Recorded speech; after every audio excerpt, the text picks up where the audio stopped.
Right friends, మనం ఈ వీడియోలో డెక్కన్ను ఏకఛత్రాధిపత్యంగా 2 శతాబ్దాల పాటు పాలించినటువంటి బాదామి చాళుక్యులు లేదా వాతాపి చాళుక్యుల గురించి చర్చిస్తాము.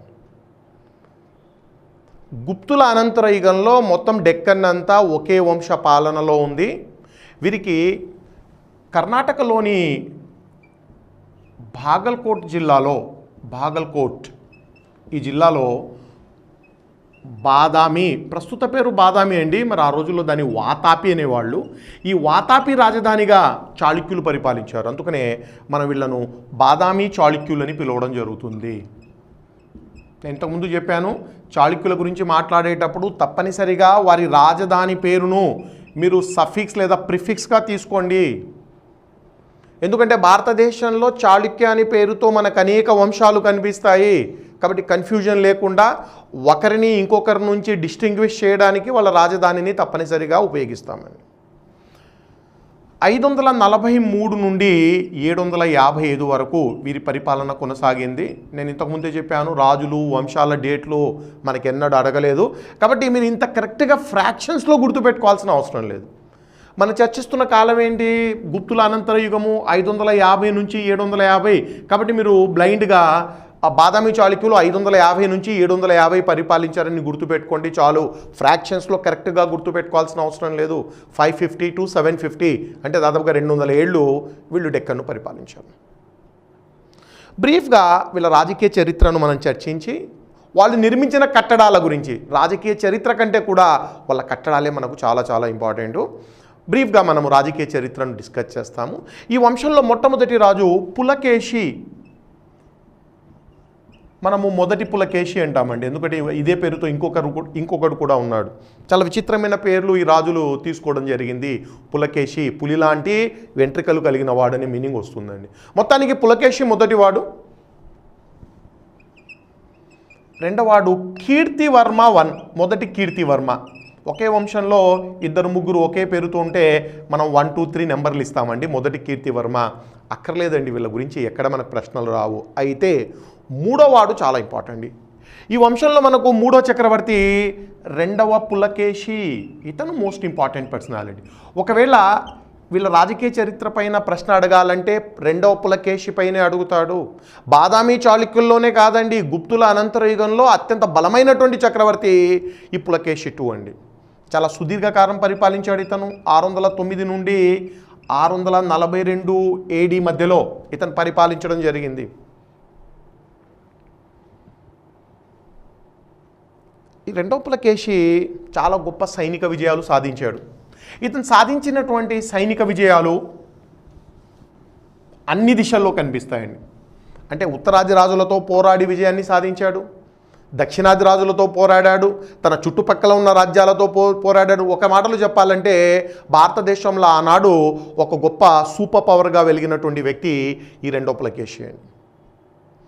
ఇతను సాధించిన సైనిక విజయాలన్నీ మనకు ఐహోలు శాసనం ద్వారా, ఐహోలు ఒక ఊరి పేరండి, ఆ బాదామి పక్కనే, అదే జిల్లాలో బాగల్కోట్ జిల్లాలోనే బాదామి పక్కన, బాదామి నుంచి ఒక 20 కిలోమీటర్లు 15 కిలోమీటర్ల దూరంలో ఐహోలు అనే ఒక ఊరు ఉందండి.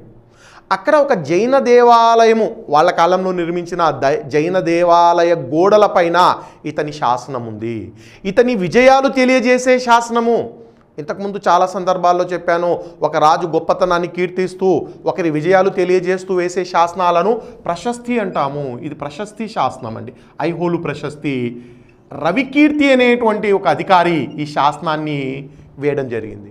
యాక్చువల్గా ఈ రవికీర్తి రెండో పులకేశి దగ్గర ఒక ఉన్నతాధికారి అండి. ఇతనే ఒక జైన దేవాలయం కట్టి, ఐహోల్లో ఈ రవికీర్తి ఒక జైన దేవాలయం కట్టి తాను నిర్మించిన ఆ దేవాలయ గోడ పైన తన చక్రవర్తి యొక్క విజయాలను చాలా సుదీర్ఘంగా చెక్కించాడండి. కాబట్టి ఆ శాసన రచయిత రవికీర్తి. ఆ జైన దేవాలయాన్ని నిర్మించింది కూడా అతనే. ఏమేమి విజయాలు సాధించాడు రెండో పులకేశి? ఏ రాజ్యాలను జయించాడు? చాలా పెద్ద లిస్ట్ ఉందండి ఇక్కడ.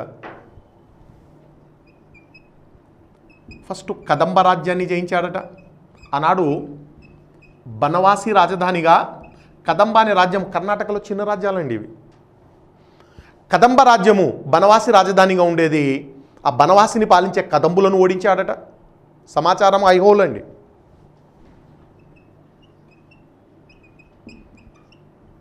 పశ్చిమ గాంగులు మైసూర్ను పాలిస్తున్నారు, వీళ్ళను ఓడించాడు. గాంగ వంశం అండి. ఏంటి పశ్చిమ గాంగులు ఎందుకు అంటున్నారు? గాంగ వంశం అంటే చాలు కదా. ఇక్కడ ఒక సమస్య ఏంటంటే ఈ గాంగ అనే వంశము ఈ కర్ణాటకలో మైసూర్ ప్రాంతాన్ని పరిపాలించిందండి. ఇక్కడ కరెక్ట్గా ఇదే టైంలో ఒరిస్సాలో ఒక గాంగ వంశం ఉంది. ఇద్దరికి సంబంధం లేదు. భారతదేశ చరిత్రలో ఒకే పేరుతో అనేక వంశాలు ఏ సంబంధం లేకుండా కనిపిస్తాయి. మౌర్యులు అనేవాళ్ళు చాలామంది ఉన్నారు, గుప్తులు అనేవాళ్ళు చాలామంది ఉన్నారు, చాళుక్యులు అనేవాళ్ళు ఉన్నారు, పల్లవులు అనేవాళ్ళు ఉన్నారు, చోళుక్యులు అనేవాళ్ళు కూడా ఉన్నారు. కాబట్టి ఒకే పేరుతో అనేక వంశాలు మనకు పదే పదే కనిపిస్తుంటాయి. ఇప్పుడు ఇక్కడ మైసూర్ను పాలించే గాంగ వంశము, ఒరిస్సాను పాలించే గాంగ వంశము ఒకే కాలంలో కనిపిస్తున్నాయి. కాబట్టి కన్ఫ్యూజన్ అవాయిడ్ చేయడానికి చరిత్రకారులు వీళ్ళనేమో తూర్పు గాంగులు అని పిలిచారు, వీళ్ళనేమో పశ్చిమ గాంగులు అని పిలిచారు. రిమెంబర్, ఇది మనం పెట్టుకున్న పేరండి. ఎందుకు వీళ్ళని పశ్చిమ గాంగులు అంటున్నామంటే పశ్చిమ దిశలో పాలించారు, ఒరిస్సాను తూర్పు గాంగులు పరిపాలించారు. ఈ పశ్చిమ తూర్పు అనే పదాలు చరిత్రకారులు జోడించారు. గాంగ వంశము. సో మైసూర్ను పాలించే గాంగులను ఓడించాడు ఇతను. మౌర్యులు కొంకణ్ను పాలించేటువంటి ఓడించాడు. కొంకణ్ ఈ మౌర్యులను తీసుకుని వచ్చి మరి ఇంతకుముందు మనం చర్చించిన అశోకుడు, చంద్రగుప్త మౌర్యుడు కలపద్దండి, వాళ్లకు వీళ్లకు సంబంధం లేదు. అదే ఇందాకే చెప్పాను నేను, ఒకే పేరుతో అనేక వంశాలు కనిపిస్తాయి, ఎటువంటి సంబంధం ఉండదు. మౌర్యులు అంటేనే మీరు వెంటనే వీళ్ళేదో చంద్రగుప్త మౌర్యుడు, అశోకుడు అనుకునేరు, సంబంధం లేదు. కొంకణ్ ప్రాంతాన్ని ఈ మౌర్యులు పరిపాలించారండి. కొంకణ్ ప్రాంతము భారతదేశంలో ఏ ప్రాంతాన్ని కొంకణ్ అంటాము? ఈ పశ్చిమ తీర ప్రాంతాన్ని కొంకణ్ అంటామండి. సే బొంబాయి నుండి మంగళూరు వరకు ఉన్న తీర ప్రాంతాన్ని మంగళూరు మీరు కొంకణ్ అని చెప్పచ్చు.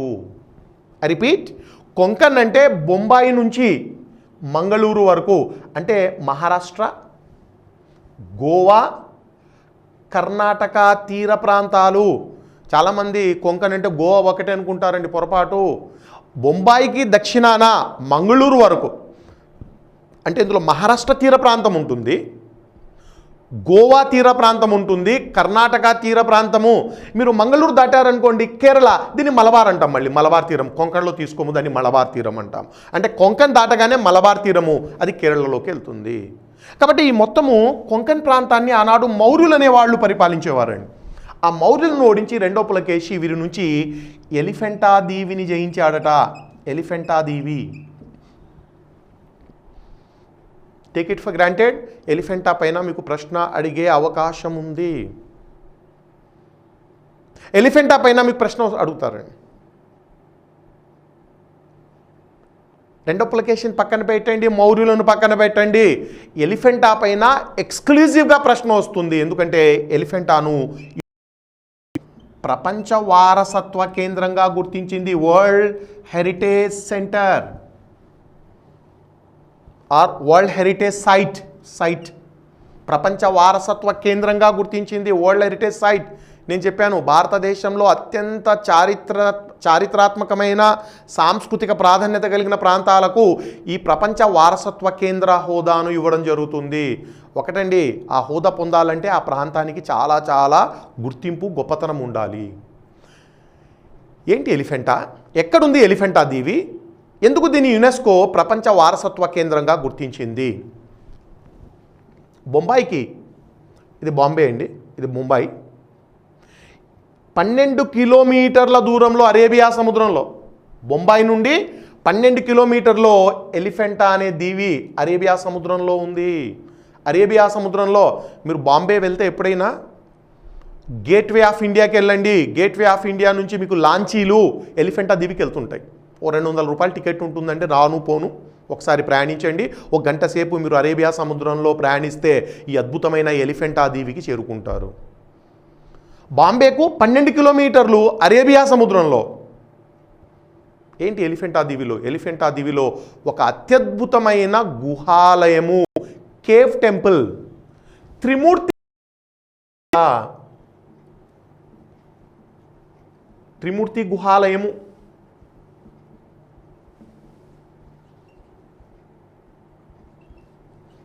చాలా సందర్భాల్లో త్రిమూర్తి గుహాలయం ఎక్కడుందనేది ప్రశ్న అడిగారు కూడా. ఎలిఫెంటా దీవి అండి, కేవ్ టెంపుల్. అది ఒక గుహ. ఏ రాజు నిర్మించాడో మనకు క్లారిటీ లేదండి. కొంతమంది బాదామి చాళుక్యుల్లో రెండో పులకేశి నిర్మించాడంటారు, మరి కొంతమంది కాదండి, ఈ బాదామి చాళుక్యుల తర్వాత డెక్కన్ను రాష్ట్రకూటులు పాలించారు, ఆ రాష్ట్రకూటులు నిర్మించారని కొంతమంది. మొత్తానికి ఎవరు నిర్మించారో తెలియదు, కానీ ఇది శివాలయము.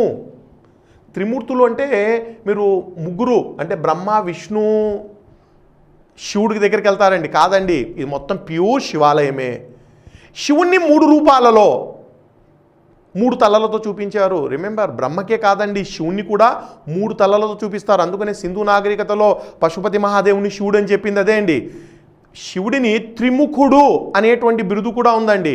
ఇక్కడ ఈ ఆలయంలో, ఈ గుహాలయంలో శివుణ్ణి 3 తలలతో చూపించారు. అందుకనే దీనికి త్రిమూర్తి గుహాలయము. చాలా అద్భుతమైన శిల్పాలు. నేను ఇక్కడ ఆ శిల్పాలు, ఎలిఫెంటా దీవిలోని శిల్పాలను నా బుక్లో ఇవ్వడం జరిగింది, ఒకసారి గమనించండి. ఎలిఫెంటా దీవిలో ఉన్నటువంటి ప్రధాన శిల్పం అండి, సారీ సెంటర్లో ఉన్నటువంటి ఆ శిల్పాన్ని చూస్తే త్రిమూర్తి శిల్పము అంటే శివుణ్ణి 3 తలలతో చూపించే అద్భుత శిల్పం అది. దాని గొప్పతనం ఏంటంటే మహారాష్ట్ర ప్రభుత్వము ఆ శిల్పాన్ని తమ రాష్ట్ర చిహ్నంగా తీసుకుంది. ప్రస్తుతం అది మహారాష్ట్ర ప్రభుత్వం యొక్క రాష్ట్ర చిహ్నము. ప్రతి రాష్ట్రానికి ఒక చిహ్నం ఉంటుంది. తెలంగాణ రాష్ట్ర చిహ్నము, తర్వాత ఆంధ్రప్రదేశ్ రాష్ట్ర చిహ్నము, మహారాష్ట్ర రాష్ట్ర చిహ్నం ఏంటంటే ఆ 3 తలలు ఉన్న శివుని విగ్రహము. అదొక్కటే కాదండి, శివుణ్ణి అనేక రూపాల్లో ఇక్కడ చూపించారు. అర్ధనారీశ్వరుడుగా చూపించారు, నటరాజగా చూపించారు. చాలా అద్భుతమైన శిల్పాలండి. సో ఎప్పుడైనా ముంబై వెళ్తే మీరు దయచేసి ఎలిఫెంటా దీవికి వెళ్ళండి. ప్రపంచ ప్రఖ్యాతిగాంచిన త్రిమూర్తి గుహాలయం ఉంది. విదేశీయులు దాన్ని చూడడానికి ఏదో దేశాల నుండి వస్తారండి ముంబైకు. సో మీరు ఎప్పుడైనా ముంబైకి వెళ్ళినప్పుడు దీన్ని చూడాలి. సో ఆ ఎలిఫెంటా దీవిని మౌర్యుల నుంచి రెండో పులకేశి జయించాడు. నేను ఐహోలు శాసనం గురించి మాట్లాడుతున్నానండి. నెక్స్ట్ ఆంధ్రపై దండెత్తి వెళ్ళాడండి రెండో పులకేశి. కోస్తాంధ్రను పాలించేటువంటి ఒకరు విష్ణుకుండులు. ఆంధ్ర హిస్టరీలో వీళ్ళ గురించి నేను సమాచారం ఇస్తాను. నేను ఆంధ్ర హిస్టరీని సపరేట్ వీడియోల్లో ఇస్తాను. ఇది కేవలం ఇండియన్ హిస్టరీ మాత్రమే. అక్కడ నేను విష్ణుకుండుల గురించి, రిమెంబర్, విష్ణుకుండులు ఆంధ్ర హిస్టరీలో ఎంత ఇంపార్టెంటో తెలంగాణ హిస్టరీలో అంతే ఇంపార్టెంట్. ఎందుకంటే విష్ణుకుండులు స్టార్ట్ అయింది తెలంగాణ నుంచి, క్రమక్రమంగా ఆంధ్రను జయించుకుంటూ ముందుకెళ్ళిపోయారు. ఈ విష్ణుకుండులు దెందులూరు రాజధానిగా పరిపాలించేవారండి, పశ్చిమ గోదావరి జిల్లా దెందులూరు. బట్ వీళ్ళ నేటివ్ ప్లేస్ మాత్రము తెలంగాణ నుంచి అండి. కాబట్టి తెలంగాణ చరిత్రలో ఇంపార్టెంట్, ఆంధ్ర చరిత్రలో నేను అక్కడ విష్ణుకుండుల గురించి చర్చిస్తాను. ఆ దెందులూరు రాజధానిగా పాలించే విష్ణుకుండులను ఓడించారు. రన్నదుర్జయులు, కోస్తాంధ్రం ఆనాడు రన్నదుర్జయ అనే వంశం పరిపాలిస్తుంది. పిఠాపురం రాజధాని ఏంటి, తూర్పుగోదావరి జిల్లా. ఈ 2 వంశాలను ఇతను ఓడించడం జరిగిందండి. ఈ 2 రాజ్యాలను అంటే విష్ణుకుండులను, రన్నదుర్జయులను ఓడించి ఆ కోస్తాంధ్రను జయించి తన సోదరుడైనటువంటి కుబ్జ విష్ణువర్ధనుణ్ణి గవర్నర్గా నియమించాడు. కుబ్జ విష్ణువర్ధనుడు ఆంధ్ర హిస్టరీలో ఇతను చాలా చాలా ఇంపార్టెంటు. దీని ఇంపార్టెన్స్ నేను ఆంధ్ర హిస్టరీలో వివరిస్తాను. రెండో పులకేశి తన సోదరుడైనటువంటి కుబ్జ విష్ణువర్ధనుణ్ణి కోస్తాంధ్రకు గవర్నర్గా నియమించాడు. కొంతకాలం తర్వాత ఈ కుబ్జ విష్ణువర్ధనుడు స్వతంత్రాన్ని ప్రకటించుకున్నాడు. బాదామితో సంబంధాలు తెంచుకొని స్వతంత్ర రాజ్యాన్ని స్థాపించాడు. ఇతని రాజధాని వేంగి కావడంతో వీళ్ళను మనము వేంగి చాళుక్యులు అంటాము. వీళ్ళని వేంగి చాళుక్యులు అంటామండి. అంటే ఇప్పుడు మీకు 2 చాళుక్య వంశాలు కనిపిస్తాయి. ఒకటి కర్ణాటక, మహారాష్ట్ర ఈ ప్రాంతాన్ని పాలించేటువంటి బాదామి నుంచి పాలించే చాళుక్యులు, ఇంకోటి కోస్తాంధ్రను వేంగి నుంచి పాలించే చాళుక్యులు. దాయాదులే అండి వాళ్ళిద్దరూ, బట్ స్వతంత్ర రాజ్యాలు. ఇప్పుడు మళ్ళీ 2 చాళుక్య వంశాలు ఉన్నాయి, బాదామి చాళుక్యులు, వేంగి చాళుక్యులు. వీళ్ళను తూర్పు చాళుక్యులని, బాదామి చాళుక్యులను పశ్చిమ చాళుక్యులని కూడా అంటారు. కాబట్టి మీరు బాదామి చాళుక్యులన్నా పశ్చిమ చాళుక్యులన్నా ఒకరే, వేంగి చాళుక్యులు తూర్పు చాళుక్యులన్నా ఒకరే. వేంగి చాళుక్యులు లేదా తూర్పు చాళుక్యుల గురించి ఆంధ్ర హిస్టరీలో మనం చూస్తామండి. సో ఈ రకంగా మొత్తం ఆంధ్ర ప్రాంతాన్ని తన ఆధీనంలోకి తెచ్చుకున్నాడు.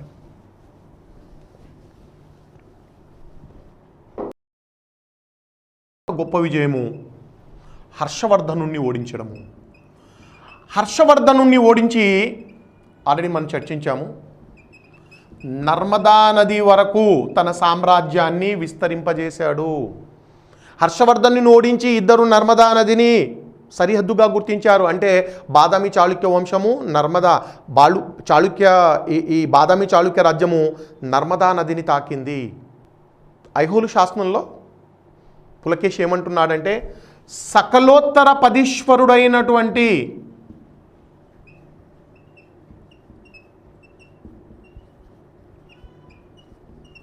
హర్షవర్ధనుణ్ణి ఓడించాను.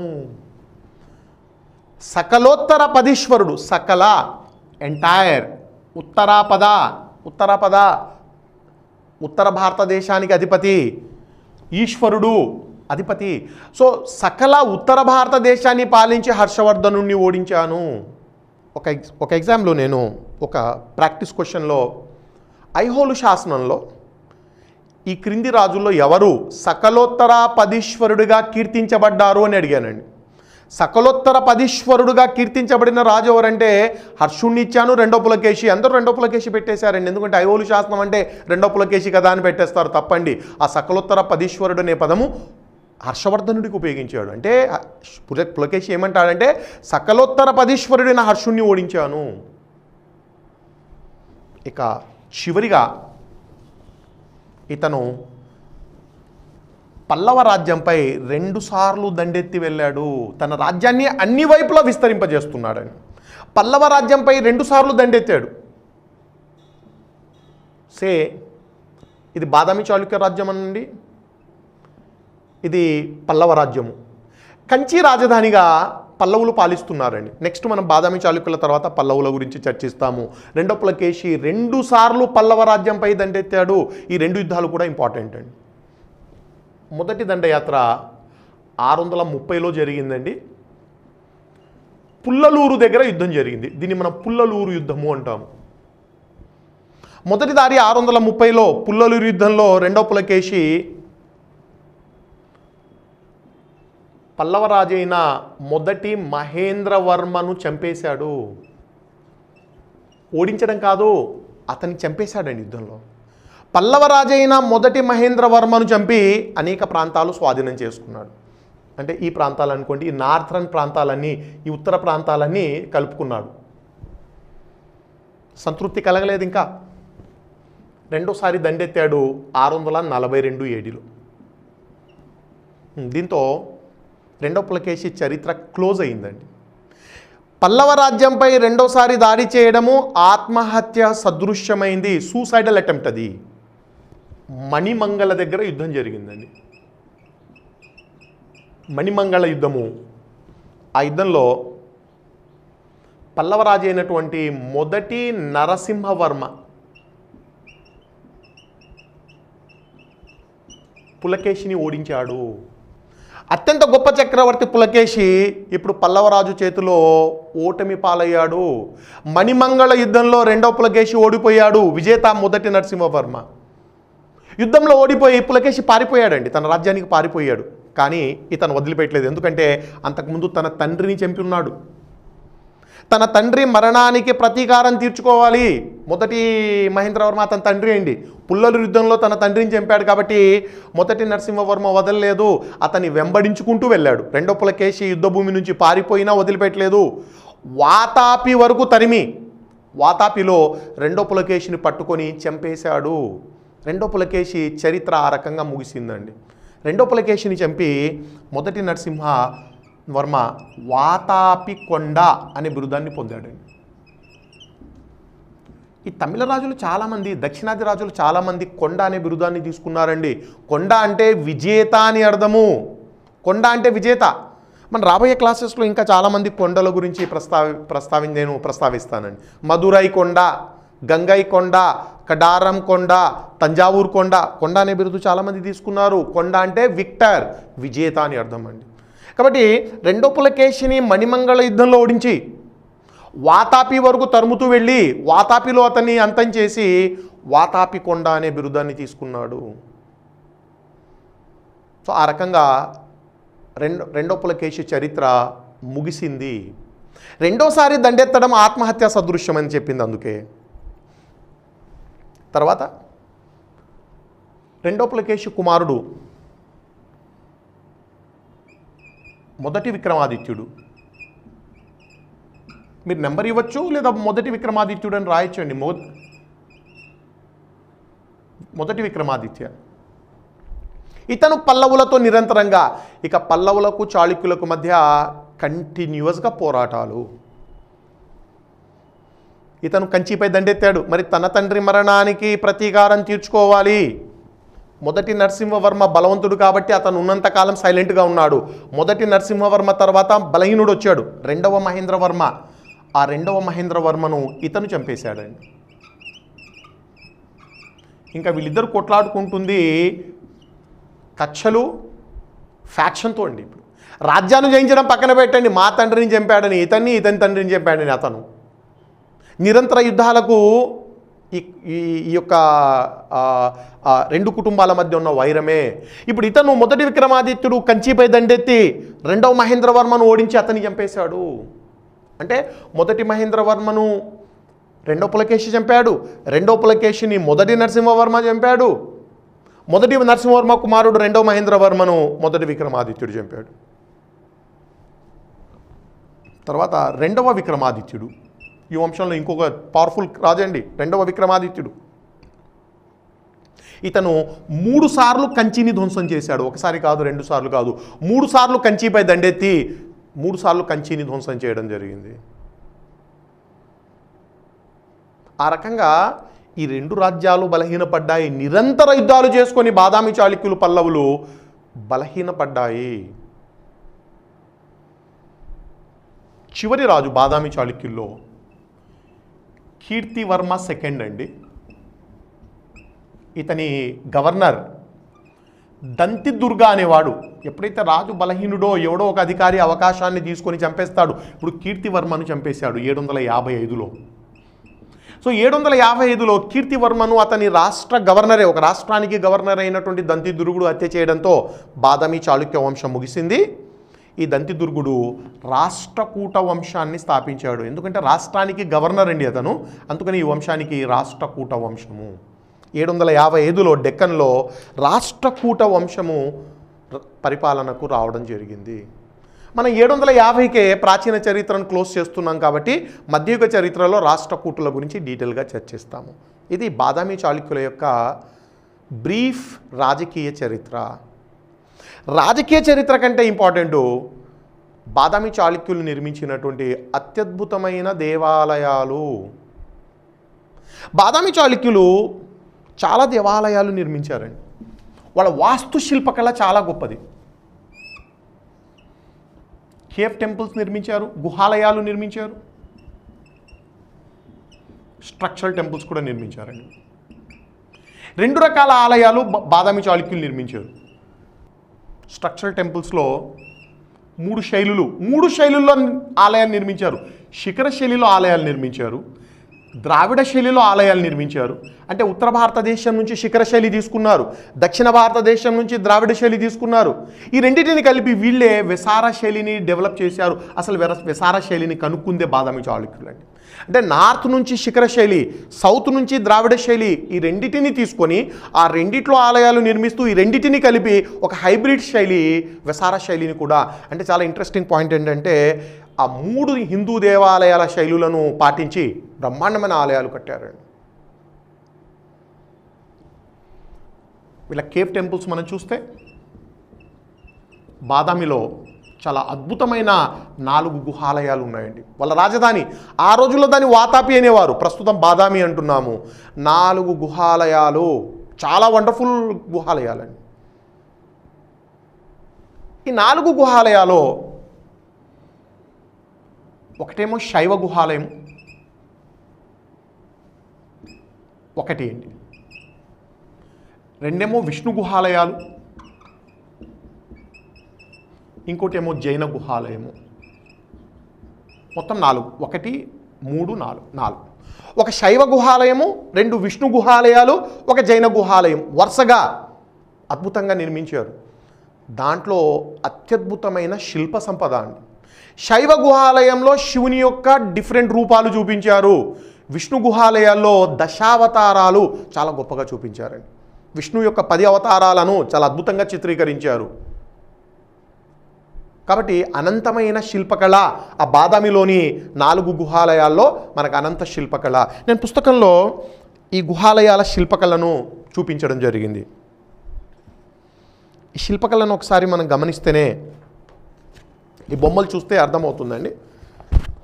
ఒక గుహాలయంలో ఇక్కడ విష్ణు గుహాలయం, ఇది విష్ణు గుహాలయంలో వరాహ అవతారంలో ఉన్న విష్ణువును చాలా అద్భుతమైనటువంటి శిల్పం వరాహగా దాన్ని చూపించడం జరిగింది. ఇది విష్ణు గుహాలయంలో ఉన్నటువంటిది. నెక్స్ట్ ఇక్కడ చూస్తే ఇదొక గుహ అండి. 4 గుహల్లో ఇదొక గుహ. ఇక్కడ మీరు ఒకసారి చూస్తే శైవ గుహాలయం శివుణ్ణి నటరాజగా చూపించారు. జనరల్గా నటరాజ అంటే 4 చేతులు ఉంటాయండి. ఇక్కడ మాత్రం 18 చేతులతో ఉన్న నటరాజ కనిపిస్తాడు. ఒకసారి మీరు గమనించండి, శివుణ్ణి 18 చేతుల్లో ఉన్నటువంటి నటరాజగా ఆ గుహాలయంలో అద్భుతంగా చూపించారు.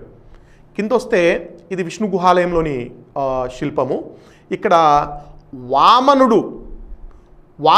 వామనకు సంబంధించినటువంటి శిల్పము. బలిచక్రవర్తి ఒక అడుగుతో భూమిని ఆక్రమించి మరో అడుగుతో ఆకాశాన్ని, ఒకసారి చూడండి, ఆ వామనుడు చాలా మొత్తం ఆకాశాన్ని ఆక్రమిస్తున్నటువంటి శిల్పము వామన శిల్పము. ఈ రకంగా చాలా అత్యద్భుతమైనటువంటి శిల్ప సంపదతో ఈ 4 గుహాలయాలు అలంకరించబడ్డాయి. ఇక జైన గుహాలయానికి వెళ్ళారనుకోండి, చివరిది జైన గుహాలయము. ఇక్కడ విశ్వనాథుడు, పార్శ్వనాథుడు, మహావీరుడు, ఇక్కడ మనకు నగ్నంగా ఉన్నటువంటి బాహుబలి శిల్పం కూడా, గోమటేశ్వరుని శిల్పం కూడా. అంటే శ్రావణ బెలగలలో గోమటేశ్వరుడు చాలా హైట్లో చాలా పెద్ద విగ్రహం అండి. మనకు బాదామిలో కూడా చాలా అందమైనటువంటి గోమటేశ్వరుని శిల్పము నగ్నంగా కనిపిస్తుంది. కాబట్టి జైన గుహాలయంలో తీర్థంకరుల శిల్పాలతో పాటుగా గోమటేశ్వరుని శిల్పం మనకు కనిపిస్తుంది. సో గుహాలయాలు మనకు మెయిన్గా బాదామిలోనే కనిపిస్తాయి. ఇక స్ట్రక్చరల్ టెంపుల్స్ విషయానికి వస్తే, నేను చెప్పాను 3 శైలిలో, శిఖర శైలి, ద్రావిడ శైలి, వెసార శైలిలో వాళ్ళ ఆలయాలు ఉన్నాయి. ఈ ఆలయాలు స్ట్రక్చరల్ టెంపుల్స్ మనకు కర్ణాటకలో ఉన్నాయి, తెలంగాణలో నిర్మించారు వీళ్ళు, ఆంధ్రప్రదేశ్లో కూడా బాదామి చాళుక్యుల ఆలయాలు ఉన్నాయి. చాలా అద్భుత ఆలయాలండి. ఈ 3 రాష్ట్రాల్లో, డెక్కన్ అంటే ఇవ్వండి, కర్ణాటకలో వాళ్ళ ఆలయాలు, తెలంగాణలో, ఆంధ్రప్రదేశ్లో వాళ్ళ ఆలయాలు ఉన్నాయి. బ్రీఫ్గా ఏంటి ఆలయాలు ఎక్కడున్నాయి మనం చూస్తామండి. కర్ణాటక విషయానికి వస్తే స్ట్రక్చరల్ టెంపుల్స్ అండి మనం మాట్లాడుతుంది. కర్ణాటకలో మనకు ప్రధానంగా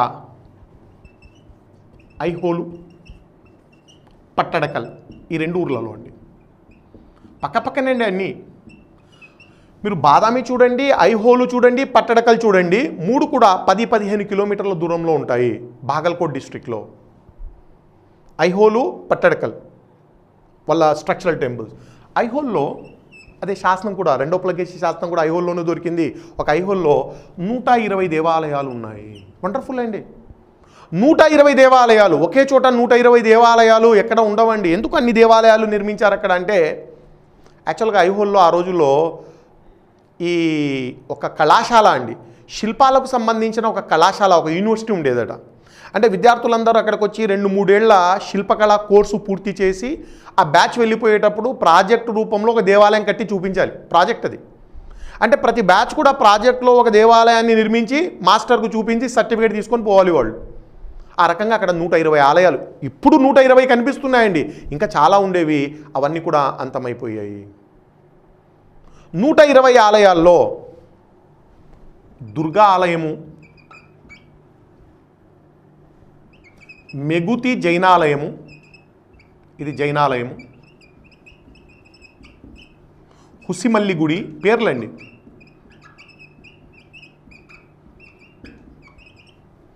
గౌడ ఆలయము, గౌడార్ ఆలయము, లాడ్ఖాన్ ఆలయము, ఇవి ముఖ్యమైనవి. దుర్గా ఆలయము, మెగుతి జైనాలయము, హుసిమల్లి గుడి, గౌడార్ ఆలయము, లాడ్ఖాన్ ఆలయము. లాడ్ఖాన్ యాక్చువల్గా ఇది శివాలయం. ఈ ఆలయంలో లాడ్ఖాన్ అనే ఒక ముస్లిం అందులో నివసించేవాడట. శివాలయము ఒక ముసల్మాన్, అందులో లాడ్ఖాన్ అనేవాడు జీవించేవాడు. స్థానికులు దానికి లాడ్ఖాన్ ఆలయం అని పేరు పెట్టారు, బట్ అది శివాలయము. సో ఐహోల్లోని ఆలయాల్లో అన్నిటికంటే ది బెస్ట్ దుర్గా ఆలయం అండి, దుర్గా టెంపుల్. ఐహోల్లోని దుర్గా టెంపుల్ అండి. 120 ఆలయాల్లోనే ది బెస్ట్ దుర్గా ఆలయము ఐహోల్లోని దుర్గా ఆలయము. వీటిని నెట్లో కూడా మీరు చూడొచ్చు అండి. ఈ ఆలయాలన్నీ కూడా నెట్లో కూడా మీరు చూడొచ్చు. నెక్స్ట్ ఇక్కడ మనకు ఐహోల్లో 120 ఆలయాలు ఉంటే పట్టడకల్లో 10 ఆలయాలు ఉన్నాయి. పట్టడకల్లో 10. ఈ ఆలయాల్లో బాదామి చాళుక్యుల ఆలయాల్లో ద బెస్ట్ ఉంటాయండి. అందుకనే పట్టడకల్ను యునెస్కో ప్రపంచ వారసత్వ కేంద్రంగా గుర్తించింది. వరల్డ్ హెరిటేజ్ సెంటర్ అంటే అయిపోయిందండి, ఇంకా దాని గురించి ఇంపార్టెన్స్ నేను చెప్పాల్సిన అవసరం లేదు. ప్రపంచ వారసత్వ కేంద్రంగా గుర్తింపు పొందిందంటే ఎన్నో గొప్ప క్వాలిటీస్ ఉంటే కానీ అది జరగదు. ఒకే కాంప్లెక్స్ అండి, ఆ 10 దేవాలయాల కాంప్లెక్స్ పట్టడకల్లో వరుసగా. దాంట్లో ద్రావిడ శైలి ఉంటుంది, వెసారా శైలి ఉంటుంది, అదే రకంగా శిఖర శైలిలో ఉంటాయి. ఈ 10 ఆలయాల్లో, పట్టడకల్లో ఉన్న 10 ఆలయాల్లో అత్యంత ముఖ్యమైనటువంటిది లోకేశ్వర ఆలయము లేదా విరూపాక్ష ఆలయము. శివాలయం అండి, విరూపాక్షుడు, శివుడికి ఇంకో పేరు విరూపాక్ష. లోకేశ్వర ఆలయము లేదా విరూపాక్ష ఆలయము పట్టడకల్లోని ఆలయాల్లో అన్నిటికంటే ది బెస్ట్. ఈ ఆలయాన్ని 2వ విక్రమాదిత్యుడు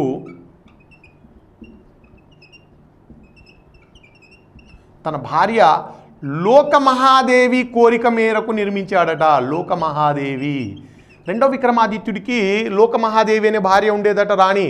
ఆవిడ కోరిక మేరకు లోకేశ్వర ఆలయాన్ని నిర్మించారు. ఏంటి ఆమె కోరిక ఏంటంటే, ఈ లోకమహాదేవి పల్లవులు వాళ్ళకు బద్ధ శత్రువులు అండి. పల్లవులు కంచిలో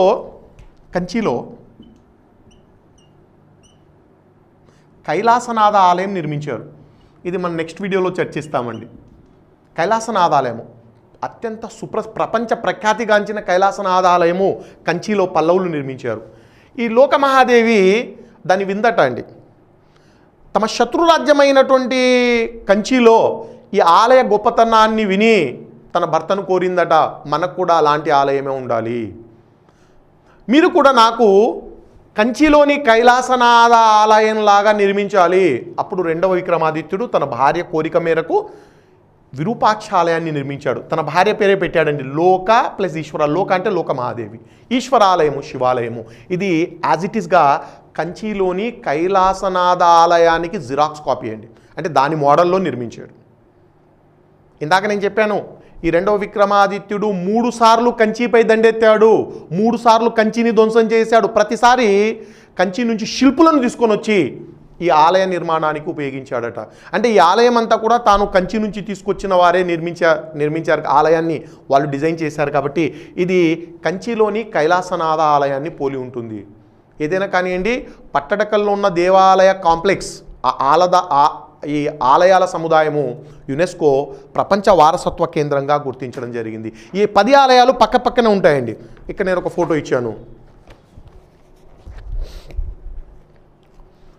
మొదటి ఫోటో ఆల్రెడీ చూపించాను నేను, ఐహోల్లోని దుర్గాలయము. 2వది మొత్తం కాంప్లెక్స్ అంతా ఇచ్చాను, ఆ దేవాలయ కాంప్లెక్స్. పక్కనే 10 ఆలయాలు ఉంటాయి. ఆ కాంప్లెక్స్, అది టెంపుల్ కాంప్లెక్స్. ఆ టెంపుల్ కాంప్లెక్స్ను, పట్టడకల్లో ఉన్న టెంపుల్ కాంప్లెక్స్ను యునెస్కో వరల్డ్ హెరిటేజ్ సెంటర్గా గుర్తించిందండి. ఇక తెలంగాణకు వస్తే అలంపూర్లో, గద్వాల జిల్లా, జోగులాంబ గద్వాల జిల్లాలో అలంపూర్, తుంగభద్రా నది ఒడ్డున ఉన్నటువంటి అలంపూర్ గద్వాల జిల్లాలో 9 శివాలయాలు, వీటినే మనము నవబ్రహ్మేశ్వరాలయాలు అంటామండి. గ్రూప్ ఆఫ్ 9 టెంపుల్స్, ఒకే చోట 9 ఆలయాలండి. నవబ్రహ్మేశ్వరాలయాలు, బ్రహ్మ కాదండి ఇక్కడ శివాలయాలవి, బ్రహ్మేశ్వరాలయాలు, ఈశ్వరాలయాలవి. నేను చెప్పాను ఆల్రెడీ, హిందూ మతంలో బ్రహ్మాలయాలు చాలా రేర్గా ఉంటాయి. 9 కూడా శివాలయాలు, శిఖర శైలిలో నిర్మించబడ్డాయి. అవి శిఖర శైలిలో నిర్మించబడినటువంటివి. ఇప్పుడు కూడా మీరు అలంపూర్ వెళ్ళండి, అన్ఫార్చునేట్లీ ఒక దేవాలయము, తారక బ్రహ్మేశ్వర ఆలయము కూలిపోయిందండి, మిగతా ఆలయాలన్నీ ఉన్నాయి. మరి 9 ఆలయాల్లో, ఒకే కాంప్లెక్స్లో పక్కపక్కన ఉన్న ఈ 9 ఆలయాల్లో మనకు అత్యంత ముఖ్యమైనటువంటిది, మోస్ట్ ఇంపార్టెంట్, మనకు బాలబ్రహ్మేశ్వర ఆలయం. బాలబ్రహ్మేశ్వర ఆలయం ఇది చాలా ఇంపార్టెంట్.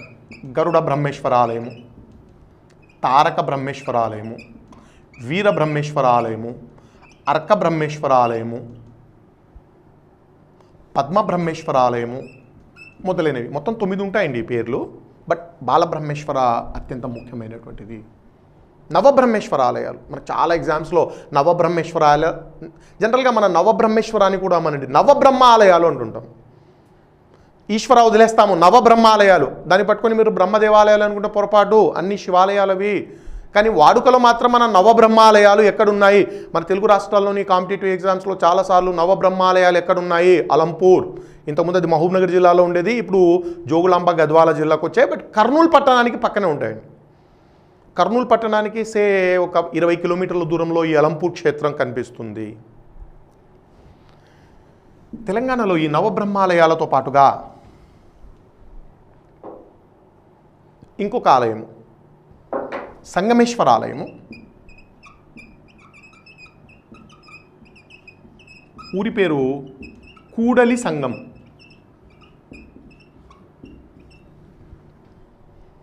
అలంపూర్కు పక్కనే అండి, అలంపూర్ నుంచి ఒక 10-12 కిలోమీటర్ల దూరంలో కూడలి సంగం అనే ఊరు ఉంటుందండి. అక్కడ బాదామి చాళుక్యులు సంగమేశ్వర ఆలయాన్ని నిర్మించారు. ఎందుకు ఆ ఊరికి కూడలి సంగము అన్నారంటే, అలంపూర్ అనేటువంటిది సపోజ్ తుంగభద్రా నది అండి, అలంపూర్ క్షేత్రం ఇక్కడ ఉందండి. కృష్ణానది ఇలా ప్రవహిస్తుంది, ఈ తుంగభద్రా నది ఇక్కడ కలుస్తుందండి. అంటే అలంపూర్ నుంచి ఒక 10-15 కిలోమీటర్లు ప్రయాణించి తుంగభద్రా నది, ఇది తుంగభద్ర, ఇది కృష్ణ. సో కృష్ణాలో కలిసేది ఈ ప్రాంతాన్ని కూడలి సంగము అంటామండి. అంటే తుంగభద్రా నది కృష్ణానదిలో కలిసేటువంటి పవిత్ర ప్రాంతం అది. అలంపూర్ మాత్రం తుంగభద్ర పైన ఉంటుంది. ఒక 15 కిలోమీటర్లు వెళ్తే కూడలి సంగము కృష్ణానదితో కలుస్తుంది. కరెక్ట్గా ఈ సంగమ ప్రాంతంలో నిర్మించిన శివాలయం కాబట్టి దానికి సంగమేశ్వర ఆలయము అని పేరు పెట్టారండి. ఆ వండర్ఫుల్ టెంపుల్ అది కూడా సంగమేశ్వర ఆలయము, కూడలి సంగము. 1970స్లో కూడలి సంగం మొత్తం గ్రామం అంతా శ్రీశైలం ప్రాజెక్టులో మునిగిపోయింది. బ్యాక్ వాటర్స్లో అండి. శ్రీశైలం ప్రాజెక్టు బ్యాక్ వాటర్స్లో కూడలి సంగం మొత్తము మునిగిపోయిందండి. ఆ గ్రామాన్ని ఖాళీ చేయించారు. మరి అద్భుత దేవాలయం కూడా ఆ నీళ్లలో మునిగిపోతుంది. అప్పుడు పురావస్తు శాస్త్రవేత్తలు చాలా అద్భుతమైన పని చేశారండి, వండర్ఫుల్ వర్క్ చేశారు. ఏం చేశారు పురావస్తు శాస్త్రవేత్తలు అంటే, ఆ సంగమేశ్వర ఆలయాన్ని చాలా జాగ్రత్తగా కూడలి సంగం నుండి అలంపూర్కు తరలించారు. తరలించడం అంటే ట్రాన్స్ప్లాంటేషన్ అంటామండి. ట్రాన్స్ప్లాంటేషన్ అంటే ఇక్కడ నుంచి ఎత్తి అక్కడ పెట్టడం.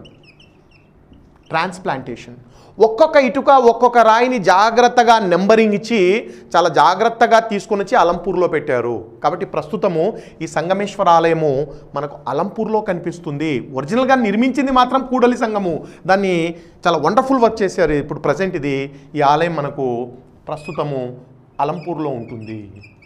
కాబట్టి మీరు అలంపూర్కి వెళ్తే నవబ్రహ్మాలయాలతో పాటుగా కూడలి సంగం నుంచి తరలించిన సంగమేశ్వర ఆలయాన్ని కూడా చూడొచ్చు. చాలా జాగ్రత్తగా అండి, ఆ సంవత్సరాల పాటు కష్టపడి ఆలయాన్ని ఉన్నట్టుగా, అంటే ప్రతి రాయికి ప్రతి ఇటుకకు నెంబరింగ్ ఇచ్చి ఆ నెంబర్ అదే స్థానంలో పెట్టి దాన్ని నిర్మించడం జరిగింది. ట్రాన్స్ప్లాంటెడ్ మాన్యుమెంట్ అంటాం మనం. అక్కడి నుంచి తీసుకొని వచ్చి అక్కడ పెట్టారు. రైట్ అండి. తెలంగాణలో నవబ్రహ్మేశ్వర ఆలయాలు, సంగమేశ్వర ఆలయం ఇది అత్యంత ముఖ్యమైనవి. ఇక ఆంధ్రప్రదేశ్లో మనకు ముఖ్యంగా కర్నూలు జిల్లాలో నంద్యాల పట్టణం, ఇప్పుడు ఆంధ్రప్రదేశ్లో కొత్త జిల్లాలు ఏర్పాటు చేయబోతున్నారు. నంద్యాల కూడా జిల్లా కాబోతుందండి. ప్రస్తుతం అయితే కర్నూలు జిల్లాలో నంద్యాల పట్టణము, ఆ నంద్యాల పట్టణము చుట్టుపక్కల దీని 15 కిలోమీటర్ల రేడియస్లో 9 శివాలయాలు నిర్మించారు. నవబ్రహ్మేశ్వరాలయాలాగా ఇక్కడ 9 ఆలయాలు, వీటిని నవనందీశ్వర ఆలయాలు అంటామండి. అలంపూర్లో నవబ్రహ్మేశ్వర ఆలయాలు, నంద్యాలలో అని చెప్పడం లేదండి, ఇది నంద్యాలలో కాదు, నంద్యాల చుట్టుపక్కల 15 కిలోమీటర్ల రేడియస్లో 9 ఆలయాలు, a group of 9 temples, Shiva temples, వాటిని మనం నవనందీశ్వర ఆలయాలు అంటాము. ఈ నవనందీశ్వర ఆలయాల్లో the best, most popular Mahanandishwara ఆలయము.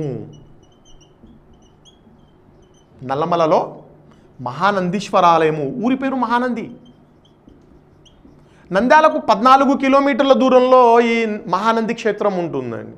నంద్యాలకు 14 కిలోమీటర్ల దూరంలో అక్కడ ఈ మహానందీశ్వర ఆలయాన్ని నిర్మించారు. అదే శివనందీశ్వర ఆలయము, ప్రథమ నందీశ్వర ఆలయము, సూర్యనందీశ్వర ఆలయము, పద్మనందీశ్వర ఆలయము మొదలైనవి నవనందీశ్వర ఆలయాలు. సో మహానందీశ్వర, శివనందీశ్వర, ప్రథమ నందీశ్వర, సూర్యనందీశ్వర, పద్మనందీశ్వర, గరుడ నందీశ్వర, ఇలాగ 9 ఆలయాలు మనకు నంద్యాల పట్టణం చుట్టుపక్కల నిర్మించడం జరిగింది. ఇవి ఆంధ్రప్రదేశ్లో నిర్మించిన ఆలయాలు. కాబట్టి బాదామి చాళుక్యుల ఆలయాలు మనకు కర్ణాటకతో పాటుగా తెలుగు రాష్ట్రాల్లో కూడా కనిపిస్తాయి. రైట్ అండి. వాళ్ళ రాజకీయ చరిత్ర ప్లస్ వాళ్ళ నిర్మాణాలు, ఇది బాదామి చాళుక్యుల గురించి. మన నెక్స్ట్ వీడియోస్లో పల్లవులను చర్చించి ప్రాచీన భారతదేశ చరిత్రను క్లోజ్ చేస్తాను.